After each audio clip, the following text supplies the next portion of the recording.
Here are 3 things that you need to know before you listen to this episode. Number 1, podcast consulting. So I'm now offering podcast consulting.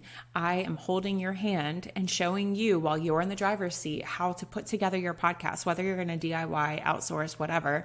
We are going to be building podcasts together. If you'd like a spot at Podcast Consulting with me, there's an application link in the show notes, or DM me. My DMs are always open. Announcement number 2, if you'd prefer to learn at your own pace and all of it DIY, the Podcasting with Heart self-paced course is now available. I'm still in the middle of teaching it, so if you get the self-paced version, just note that as I teach the modules, they're being loaded into the portal, but that is an option. There's a link in the show notes. You can find out all the information. Announcement number 3, you've already heard me talk about the Birth Worker Retreat. It's 2 months away. So it's November. Our retreat is January 22nd, 23rd, 24th.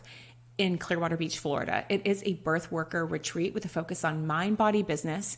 I am opening 3 intensive spots, private one-on-one before and after the retreat. So if you plan on attending and you would like to book some private in-person time with me to get ish done, reach out to me. DM me ASAP to secure one of your spots, and we can book it around your schedule of when you're going to be arriving and when you plan on departing from the retreat. Side note, also related to the Birth Worker Retreat, there is a Black Birth Worker Scholarship available. So be sure to click the link in the show notes and apply if that's something that you feel like would be helpful for you. As always, if you have any questions, my DMs are open. So I'm super excited. And this is the second time I'm talking to you today. So that feels really fun. Yeah. And it happened kind of by accident. So I was a guest on Jodi's show this morning, and now she's come on to be a guest. Yep. And I have invited Jodi Congdon. So her company is Hip to Heart. If you're in the birth world, I'm sure you've come across Jodi at some point, to come and share your business birth story. So we are co-hosting a birth worker retreat this January, if you haven't already heard about it. And so I've invited everybody else who's a host to come and share your business birth story, so that we can all get to know each other on each other's shows and on each other's platforms even better. And you can still get tickets to the retreat as of now and as of the time this is airing on the podcast. Yep. We hope you do. Yes, we would love to see you. I was a guest on her show. So if you're listening to mine and you want to hear our show on hers, we talked about the retreat. We talked about podcasting. We talked about birth. We talked a lot of different things. So now I'm going to go ahead and turn the mic over and ask Jodi. So you tell us about you, and then wherever you want to begin with your business birth story of how you got from point A to point, maybe, I don't know, Z. Now. Yes. Yeah, absolutely. Thank you for having me. I didn't even honestly know what any of this was. I didn't know what doulas were. I didn't know about choices and birth and all the things. I got pregnant when I was 26, and just before all my friends did. And my mother died when I was younger. So I always knew that I would be very excited about, being pregnant and having kids. But I didn't realize that the pregnancy part was, I love being pregnant. I loved all of it. I didn't realize the postpartum part. Like, I think when you have these thoughts as a kid or as a teenager of what it's going to be like, holding your baby and all the things, it's like this harmonious, beautiful thing. And same with breastfeeding, right? Everyone pictures it to be this like beautiful, natural thing, and what comes along with that sometimes. But there was just a lot left, like untaught postpartum. And it was fine. It was trial and error. Like, I didn't know this then, but I know now that I had like the classic 42-week induction. Like, I didn't know what that was then, but it was at 42 weeks, you go in and you have the cervical ripener and the Pitocin and I said yes to all the things because I didn't know any better. And I was probably like their dream patient because I had no idea about anything. And I just said yes repeatedly, like on repeat. Sure. And it was fine. I went in on a Friday. She was born on a Sunday. And it was the best day of my life because I, became a mother. But I just, in the analysis, the post analysis, I was like, wow, that felt like something was off. Like it was just super robotic. And, now I'm home and I'm doing my own thing. But, VNA comes and they take your blood pressure. But like, what about time management? Like, what about just mental health stuff? Like, who comes and does that stuff? And the answer was no, right? The answer is, great if you have friends and family and support and your parents and all the things, but like I didn't at that point. Um, and I worked a corporate job, and 3 months later, I was back at work, and just I was sad every single day. Like I would drop her off at daycare, and I was sad every single day. And towards the end of the day, I would get this anxiety of like, what if I hit traffic? Like it was awful. It was amazing because I had her, but it was awful at the same time. And I ended up getting laid off, which was like a blessing in disguise. And I was like, okay, I know I want to do something with new families and babies. And so I went back to school for nursing, thinking that that's what I wanted to do, and learned very quickly that I had wanted nothing to do with the clinical piece of it, that I loved the social and emotional piece and the relationship piece and the mental health piece and all of the other things besides clinical. And I happened to have a friend from high school whose mom was a doula, and I didn't even know that that was her title. And I chatted with her, and I literally flew down to North Carolina like 2 weeks later. I was like on unemployment, and I was like, I'm going to make the most of this time. Like, as I'm casually looking for jobs that I know that I never want to do. Um, Took a training, took a birth doula training, took a childbirth educator training, like started working because this other person had clients that she couldn't take all the work, and like really just kind of dove in with no direction. Um, and then shortly thereafter realized, and I'll preface it by saying I am the person who wants the commission job. I don't want to have a job where you just make the same paycheck and do the same thing. Like I want it to be based on my performance. Like I want to know that I'm in charge of all the things. Like if I want to work super hard, then my paycheck reflects that, right? And also like, you know, I like the way that I feel about it reflects how much I put into it. Like there's something to be said about whether you work 5 hours or 65 hours, you get the same pay. Like at some point, you're just like, this week I'm going to work five because last week I worked 80, I don't know. It's not the same. But I very quickly figured out that this just doing the hourly thing was not going to cut it for me. Like I had these bigger ideas. I wanted to educate more people. Like I wanted to, do something with families, but I also liked something with like the doula community. Like I knew that, and I think, fast forward, I started doing postpartum doula training like 4 or 5 years into it. I was like, I think I have enough experience. Like I've met enough people, worked with enough clients where I can offer something. And there just wasn't anything up in New England. Like I had gone to North Carolina for my postpartum doula training. I had gone to Tennessee for my lactation training.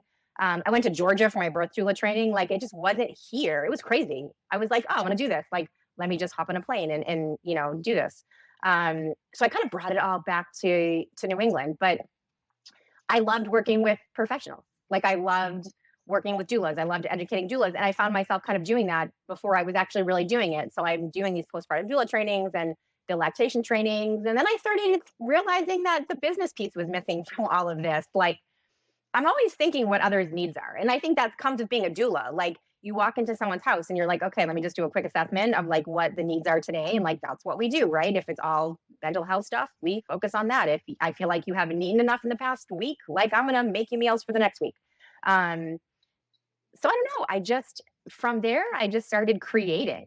Um, yeah. And so I had one kid at the time. My kids are 16, 7, and 6. So in 2014, late fall 2014, I got engaged. My dad was diagnosed with stage 4 cancer. We quickly planned my wedding because I wanted to make sure he was going to be here for it.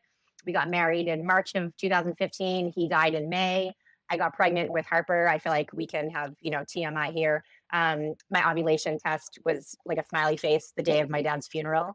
So I was like, this is just what we're doing tonight. And I got pregnant. So I got pregnant with Harper, and then a year later had Bryn. And I just knew that I wasn't like fit to be caring for other people right now. I just needed so much care for myself.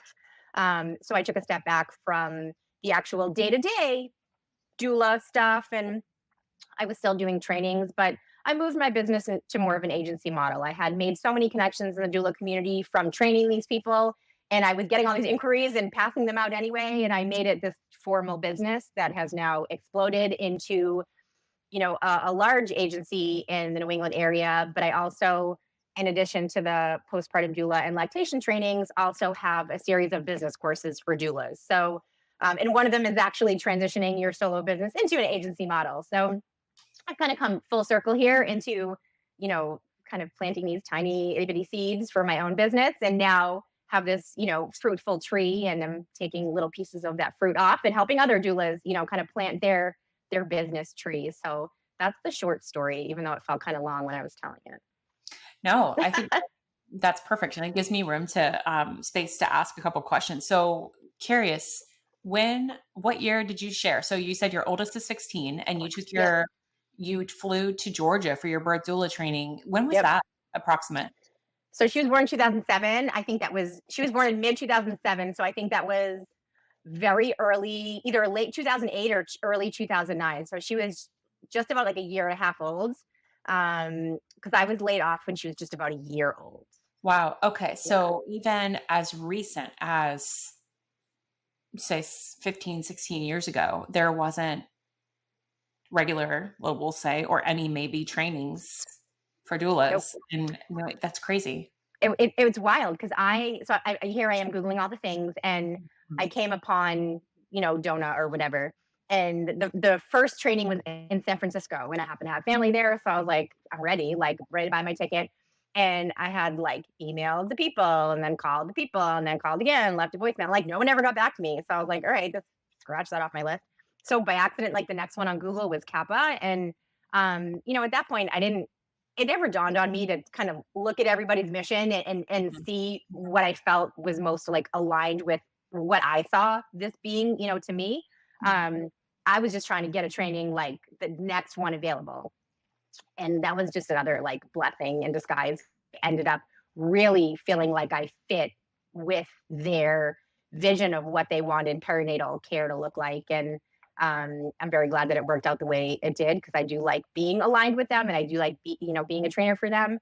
Um, so yeah, and it's weird too, because Boston is a really mature market. Like Mhm. people know what doulas are. Their providers, Mhm. recommend doulas. They are willing to pay the fee for all the things because they are invested in themselves. Like they've taken it one level above, and they know what feels best for like the investment on their pregnancy or their new parenting, right? So it's not hard to sell being a birth doula or a postpartum doula in this area, where I know other people that I've trained in other areas of the country have to go to like great lengths to relay to someone how much of a value this will bring to their experience. Mhm. So it's interesting. So it caught on very quickly up here, and I don't think that doulas weren't a thing 16 years ago. They Right. were, but it just wasn't like, oh yeah, doula. Like people, were like, oh, like I heard the word. Like tell me a little bit more so I know what I'm talking about. Mhm. And now people are like, yeah, doulas. Like that's just it's like a regular part of vocabulary when you're like, pregnant or have kids.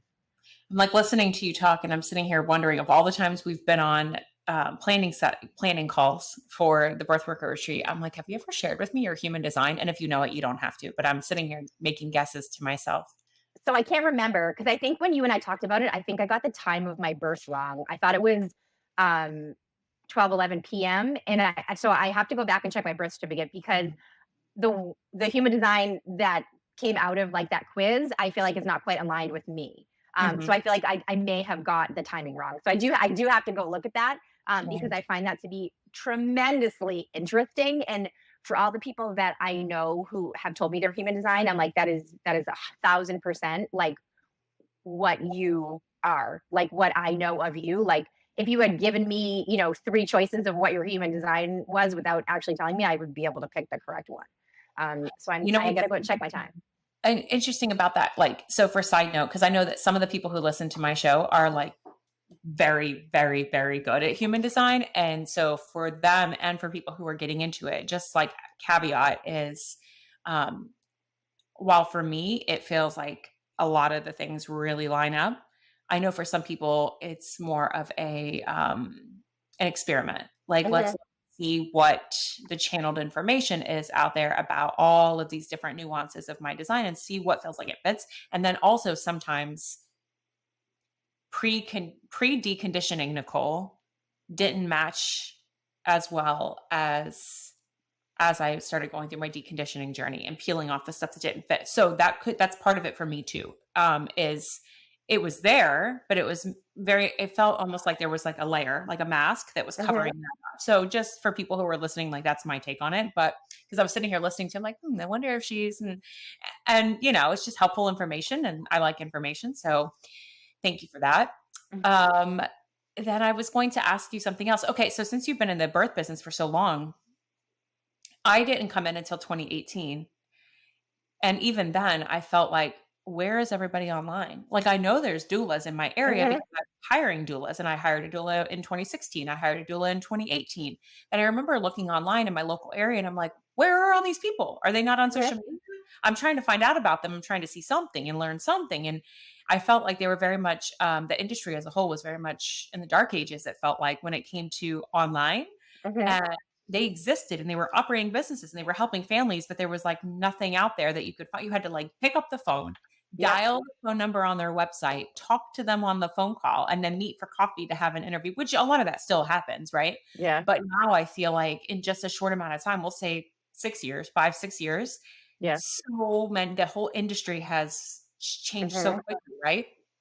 And I bet Yeah. from 2008, that's probably been big for you. It's been a wild ride, and I think, the pandemic, exploded my business, I know for sure, at least the postpartum piece of it.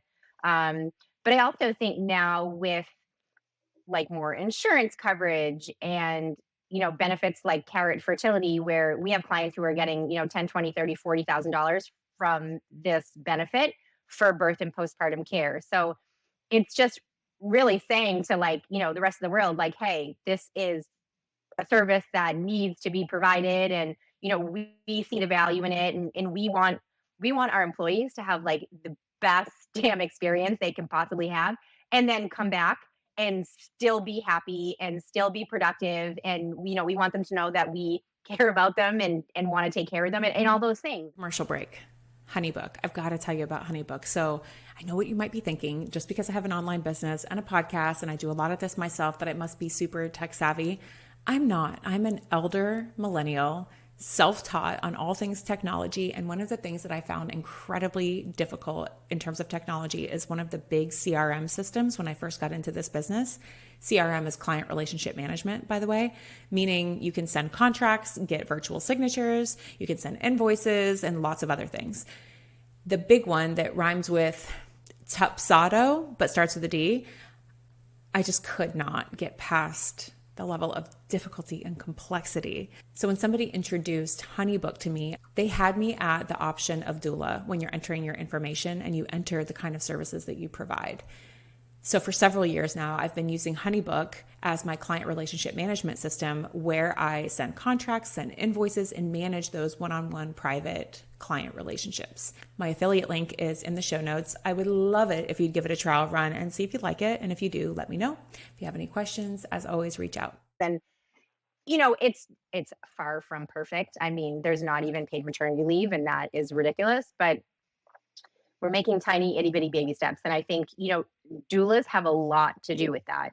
A lot of doulas are loud in the way that, they command the respect from the general public and, practitioners, and in a positive way, like not in a negative way. But they're like, "Hey, we're here. Look what we do. Look at the statistics. Look at these outcomes. Look at them before we were doing this." Like, you can't deny what's happening here. So it's been wonderful. And obviously there's value in the numbers, and I'm trying to train as many people who want to be postpartum doulas as I possibly can, because we have about 43 doulas on, that work with us, and we are still saying no to clients sometimes because there's just not availability.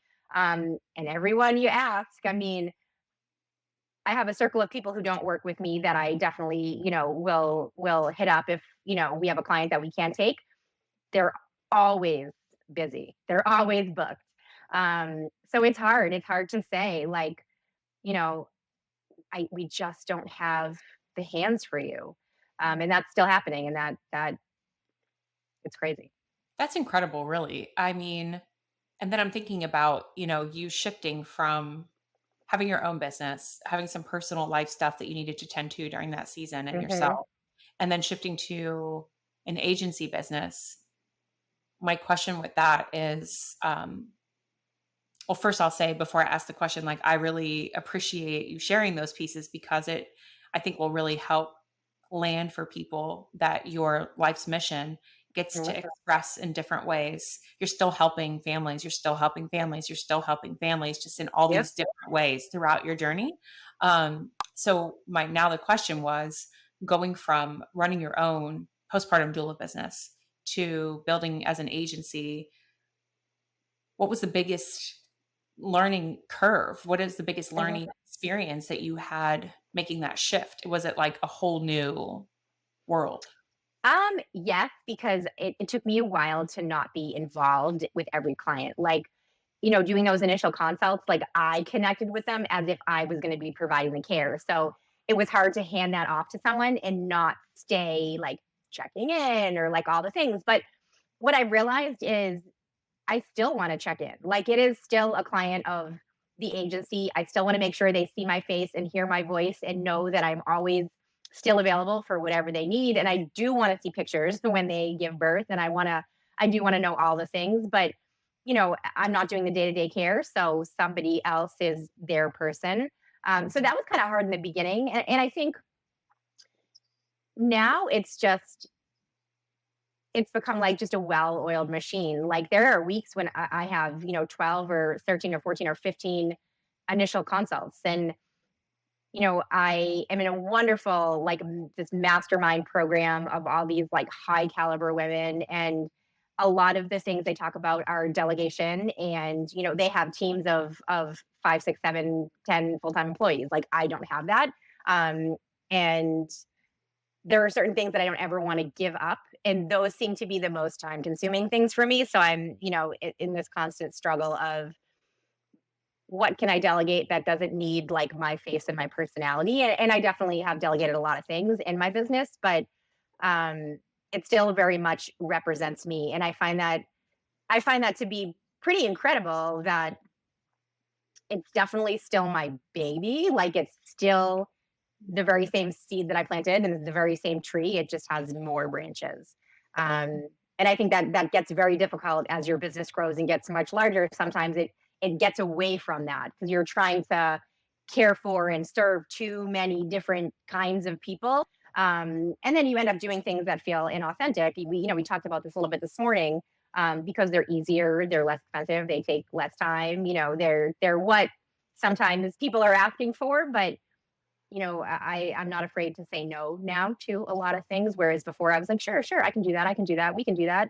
Now I'm like, nope, that's not what we do. Like that is there is someone else for you, but probably not us. So Hmm.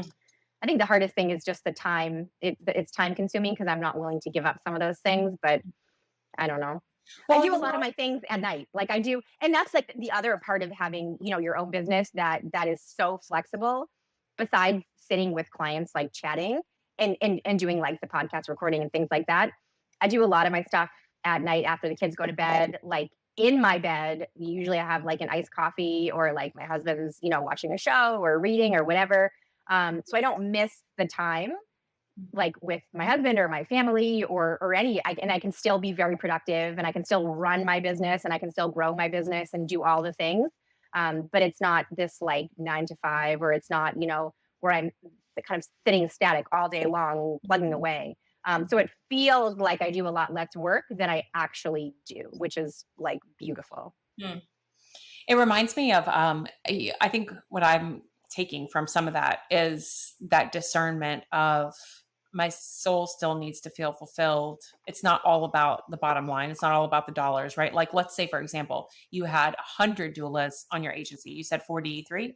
Let's Like say 43, yeah. 43. So let's say you had 100, you had enough for everybody, and you reached a point where that you were like, okay, bottom line is more important. I don't need to Mhm. talk to all of these people or any of these people anymore because I have all this. But then, like, it sounds like there's perhaps a part of you that finds some kind of joy in the experience Absolutely. that's beyond the Absolutely. dollars.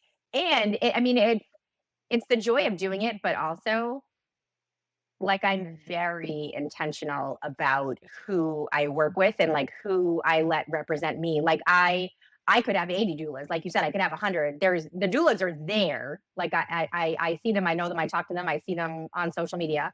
Um, but do they align with how I see hip to heart providing care? Like, no. So I am very intentional about it. And sometimes there's like an internal struggle where if I was less intentional, we could care for more people. But I feel like at the end of the day, that's potentially more of a headache for me because if I don't know this person, if I didn't train this person, most of my team I've trained in both postpartum doula care and lactation, obviously not our birth doulas, but there's a part of that that I feel is very special. Like I know your scope of practice, like I taught you what top quality care is. So I've also gotten to know you like in a professional or in an educational manner. I don't know, you just know. You know when there's a shining star. I can't tell you how I know. I can't there's no criteria for it. When there's a shining star that comes through my training, that is who I want on my team. I've trained over 1,000 people. Like it's a very small team. So I don't know. Could we help more people? Yes, but it's not I'm not interested in having that be a part of my business. So the bottom line could look a lot different, right? It could be a lot bigger, but it's not for me, that's not where my focus is. It reminds me of so I took my daughter to a concert last year. September of 2022 was her first concert experience, and you may have heard me talk about this. We went to see Alicia Keys, and we Mhm. did we did the meet and greet at that particular concert. And when I was running the math while we were waiting in the meet and greet, I'm like, for the amount of people here and what each of us spent on these tickets, Mhm. financially, this doesn't make sense for her to do it. Right. Like she's not getting as much money off this meet and greet as would make sense, would make sense for her Yeah, yeah. time. And then after the whole thing, what I realized was like, she's not doing that part for the money.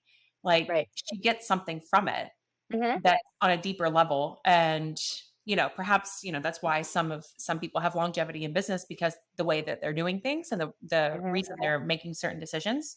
Um, so yes. And what else was I going to ask you? Oh, I had another question about the agency, but now I'll kind of shift gears for us a little bit. Um, what year did you start your podcast? Not that long ago. I think it was June of 2022 was like when the first episode launched. Okay. And I assume it's been over 2 years. Congratulations. Um, No, enjoying. it's a year in June. So June 2022, so a year in June. So it's been like a year and a half, like a year and a couple of months. Okay. Oh, Yeah. 22. Right. So a little Yeah, yeah. over a year. Yes. Yep. And hiccups, biggest lessons learned, like let me ask it this way. Like if you could go back to June of 22 when you were launching, like maybe what are 3 things that you would have done a little differently? I would have not hired someone to manage it for me because there's no need. Like I find so much joy in doing this. Like I don't need someone to go back and edit it. I don't need someone to write my show notes. And I look back and I read them. You know how like you were saying, you look back and you read some of the stuff, like your old social media, like captions, and you're just like, "Oy." I look at some of the show notes that she wrote from listening to the podcast, and I'm like, that sounds like nothing I would ever say. Like, so it started off being not like my voice. You know what I'm saying? Like the podcast was, but the rest of it wasn't.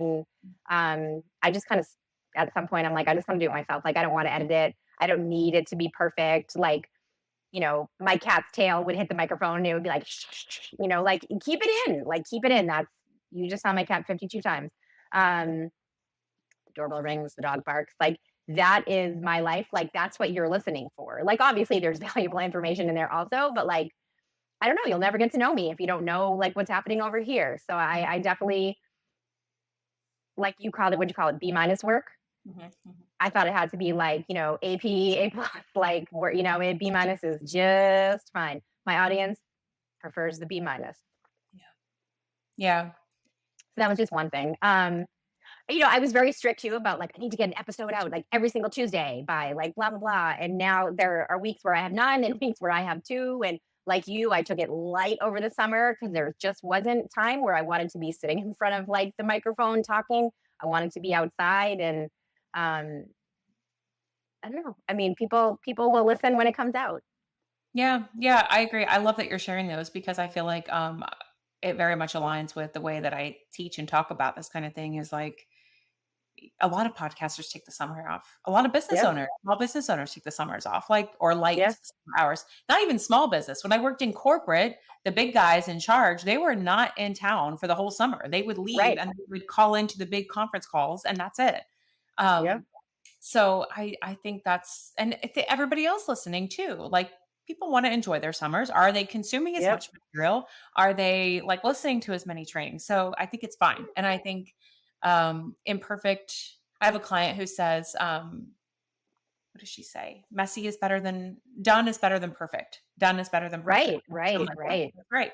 Um, and I agree on the outsourcing the podcast management in the beginning because podcasting it feels very intimate and it feels very close. And the thing about having somebody write your show notes or effectively like create content, right? Because the show notes are Hmm. kind of content's copy. And when it's not in your voice, it's just, I know people want to outsource everything these days, Yeah. everything. And I do think that it's healthy to outsource and delegate certain things. Hmm. For some stuff, it is really important that it is from you. And when you're Yeah. doing your own podcast, it's not that hard to. I found myself writing my own show notes anyway when I had an editor because as hard as she tried, she did a decent job. I was still like, oh, I wouldn't use that word. Like that's not Right. one of my, Right. Right. Right. Right. Right. you And I know? think, delegate the things, like I said, that don't require your face and your personality. And there's so many things that do not require my face and do not require my personality. I have a project manager who does a lot of research for me, like a lot of outreach for me. And, my involvement is writing like the email or like the template or whatever. And like she does like all the back end stuff. Yeah. Things like payroll. I mean, that kind of stuff. I don't need to be like spending time on that. It just gives me more time to spend on the creative pieces and like the client, connection pieces and things like that. Yeah, I like it. And so anyone listening, I'll share in all the show note Mhm. information, Jodi's podcast, so that you can also connect with her there, which is catering to birth workers. So it's all like Yep. birth workers and business stuff. It's all Um, business stuff. Yeah. It's all like no one's talking about contractions or swaddles or any of those things. Um, yeah. It's all about just business and life and family and, mental health and physical health and all the things. yeah, that's awesome. And now let's kind of blurb. I want to honor your time, but let's like quick blurb. So Jody's Okay. also going to be a co-facilitator at the retreat. So if you want to share Okay. a little about like kind of a preview of what your Yeah. segment is going to be about at the retreat. So we're going to be in Clearwater in January. Yes. Ticket links are in the show notes too, and payment plans. Yes, yes. I'm going to be talking about, so I haven't quite like worked out all the details yet, but something like this. I will be talking about creating a business, and I say this all the time. People are probably like, you talk about that all the time. Um, I always say my business works for me, like I don't work for it. So creating a business that works for you in any season of life, little kids, big kids, kids in college, no kids, travel a lot, have another job. What does that look like? And it's kind of like building your business backwards. Like, you know, who do you want to care for? What do you want to do for them? Like, what's your ultimate goal? Okay. Plug in all of your other things first, like your kid commitments, your travel schedule, all the other things, backfill it with business. So you're never sacrificing, important things in life. Okay. So you're finding yourself with not enough time for as much work as you want to do. Let's take some of that stuff digital. Let's kind of figure out how we cannot sacrifice the care that we're providing or the education or the support, but we can't always be doing it for this many hours. So it's kind of like figuring out what your big goal is, like what your ideal situation is, and then kind of like going backwards and figuring out how that's all going to look. And it looks different all the time. I mean, summers look quite different than the school year. I work maybe 2 or 3 days a week during the summer, and then like some late evenings because I don't care about that. Um, but I don't want to be like, oh, we can't go to the beach today or we can't do this today because like I have, two phone calls or that I have to be, in front of my computer for. I'm crystal clear with a lot of people about my schedule. Like you may catch me in car line, you may catch me while I'm at gymnastics. So, maybe we're not zooming, but like we can still have a conversation. I may Mhm. have to go. Like, I'm not trying to be some like professional at this grand desk, like where it's silent. That's not me. That's not my lifestyle. Can I still help you? Can I still care for you? Can I still educate you, empower you, enrich you, all the things? Yes, absolutely. But, you know, it's on my time, and I say no a lot more because I'm not willing to sacrifice. I mean, my oldest, we went on our first college tour last weekend. And I was like, "Oh my god, do you think people cry like on college tours? Because there's a good chance that I might." So now it's just going to be like in the next year and a half, like I want to have less time for this stuff because I want to be like available for anything. And I know that making less time for my business is not going to change how much I'm making, how many people I care for, how many doulas, I bring on. I know that taking less time for my business in the next year and a half, my business is still going to run and it's still going to grow. Like, and that's, I mean, who, like, that's like, I just pat myself in the back sometimes. Like Yeah. that's, this is like people's dream. Like, I want to have a business where I'm flexible schedule. Like, why do you just want to have that business? Like, why aren't you running that business currently? Like, let's talk about that for a minute because it's there for the taking. You know this. Mhm. Make you want it there, you make it happen. And it's not like, oh, I want $1 million. How do I make that happen? Like,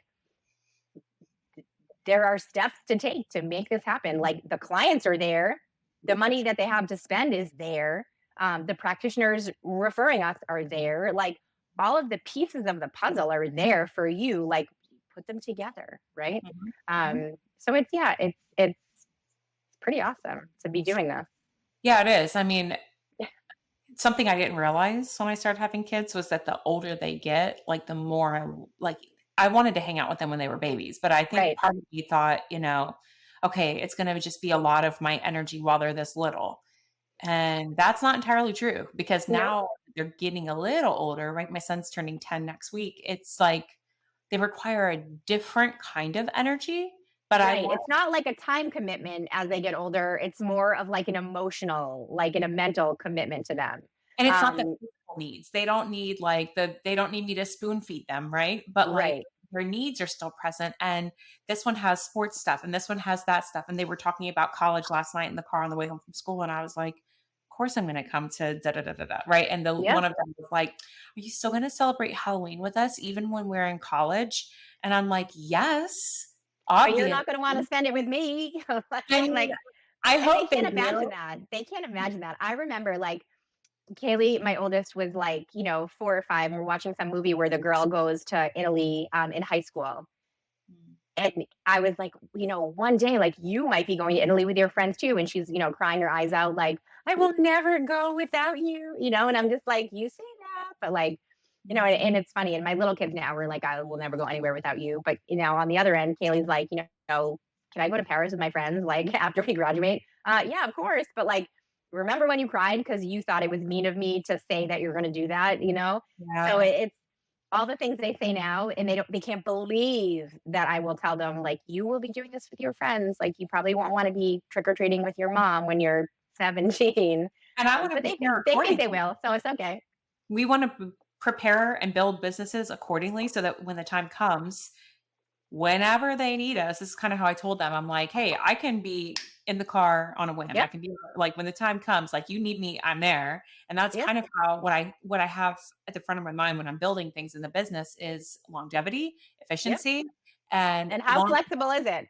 Like, it's gotta be yep, more and more. We have the tools that make it so easy and cheap to do. yep, Like, you don't have to have, like, anything fancy schmancy. Like, if you're listening to this podcast, you probably have a cell phone. yep, You can do most things on that. yep, Um, so I agree that and I'm excited to have that conversation in the room with everybody who comes, who maybe has been in business for quite a while or wants to have more sustainability or is brand new and is like, "Hey, I realize that, like, even though I'm brand new, I need to start building sustainably from the beginning because it's just why wouldn't yep, I?" The tools are available, the things that, like, my mom didn't have access to when she was mhm, building businesses back in the day, our grandparents didn't have access to, they couldn't do it this way, but we can.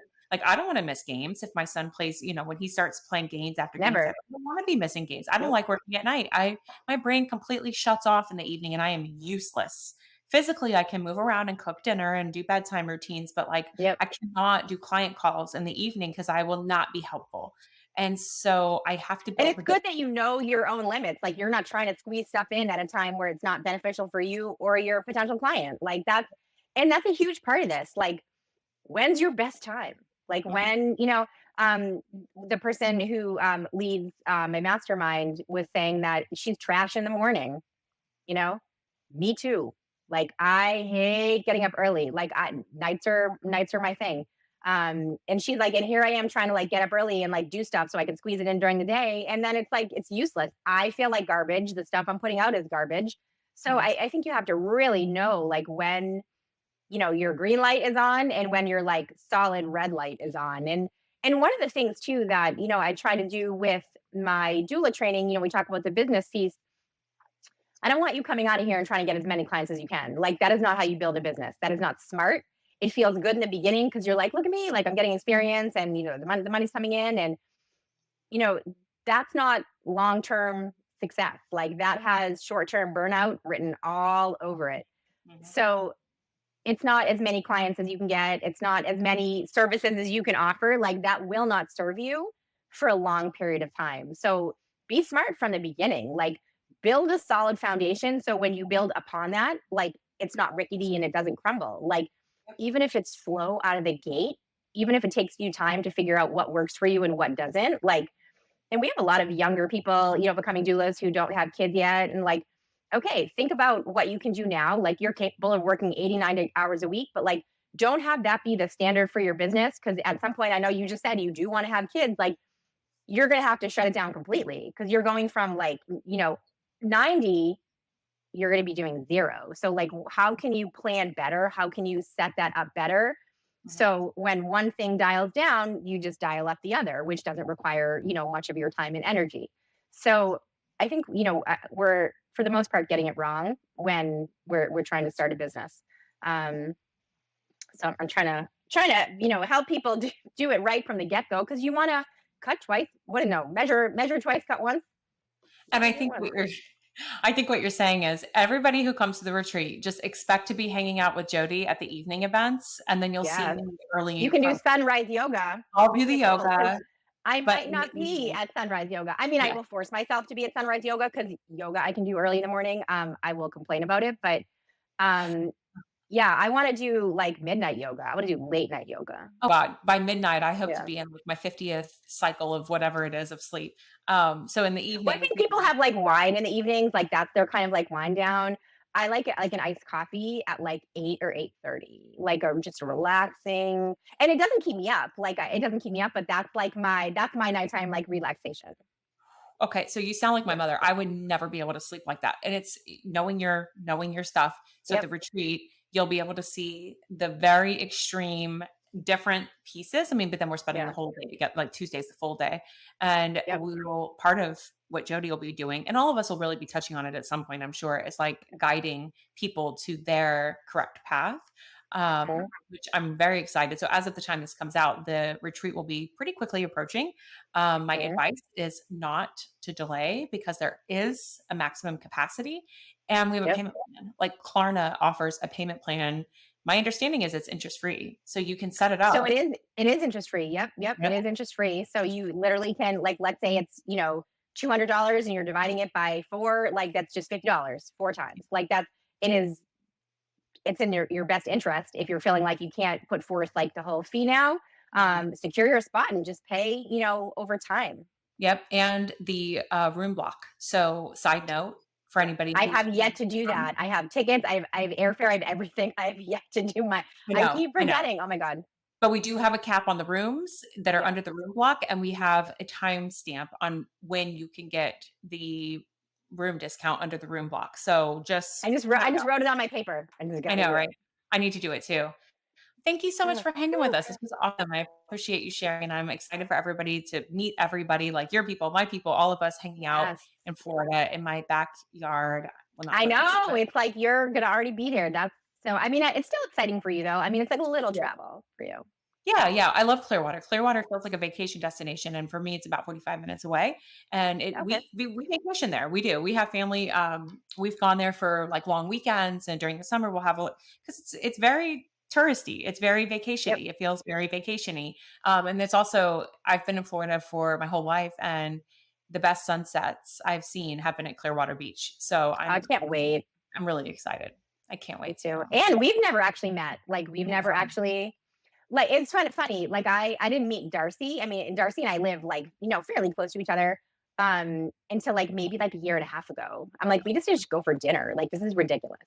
And I've never met Caitlin either, like in person.